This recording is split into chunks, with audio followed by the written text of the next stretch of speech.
আসসালামু আলাইকুম, কিবা আছেন? আশা করি সবাই ভালো আছেন।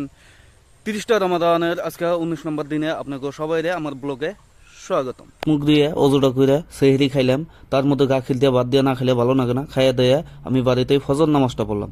নামাজটা পড়ে ঘুম টুম পাইরা সকালে উঠলাম। ভাগ্নাই ফোন মারসাল মাদ্রাসায় পড়ে, তাই আমি গেতাছি ভাগ্নের রেডি নিবার নিগা আমি আয়ে পড়লাম মাদ্রাসা।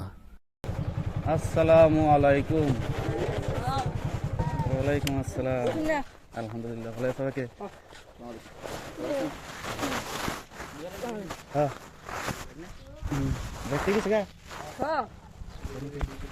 ওর বেডিং পাতি দেখে মনে করলে যে ও একবারে গেতেছে গা, কিন্তু না, একবারে না। যেহেতু গরমের দিন আইতেছে তাই এনার দরকার নাই কে, তাই আমি ওরে নিয়ে আয়া পড়লাম বাড়িতে। এই যে আমার বাগনে বাড়িতে আয়া গা পর দিয়ে আমি মসজিদে আয়া পড়লাম। আয়া নিয়ে মসজিদে দেখলাম জামাত আরম্ভ হয়ে গেছে। জোহরের নামাজটা পড়লাম। নামাজটা পড়াই বাজারে একটুকা বইয়া আমি আর শাহানুর পেঁচালাচাল পারলাম। পেঁচালাচাল পাইরা আবার দেখলাম যে আসরের সময় হয়ে গেছে গা, তাই আমি আর বাহারুল মামা একসাথে গাড়িতে উঠে আয়া নিয়ে মসজিদে আসরের নামাজটা বাজারে আয়া শহীদুলের কাছে থেকে বড়া নিয়ে বাইতে আইলাম। বাইতে আয়া নিয়ে মেসাক নামাজের ওজোর আগে 5 বার মেসাক করাটা বহুত বড় সওয়াবের কাম, তাই আমরা করার নিয়ে চেষ্টা করব। তাই ইফতারি রেডি হয়ে গেছে গা। ইফতারির মধ্যে আয়া পড়লাম। এই গুল্লার নাগাল দেখলাম, আমি ভাবছি মিষ্টি বান, তা দেখি যে না, নাস্তা। ইফতারির সামনে নিয়ে আল্লাহর কাছে দোয়া করলে আল্লাহ সরাসরি বলে কবুল করে, তাই সবাই আমরা চেষ্টা করব দোয়া করার নিগে। তাই ইফতারিটা খুইলে আমি মাগরিবের নামাজটা বাড়িতে পড়ে নিলাম।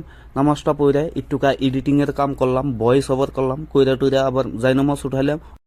তারাবির নামাজটা পড়লাম। ভিডিওটা ভালো লাগলে আপনারা অবশ্যই like, comment, share, follow and subscribe করবেন। বাই।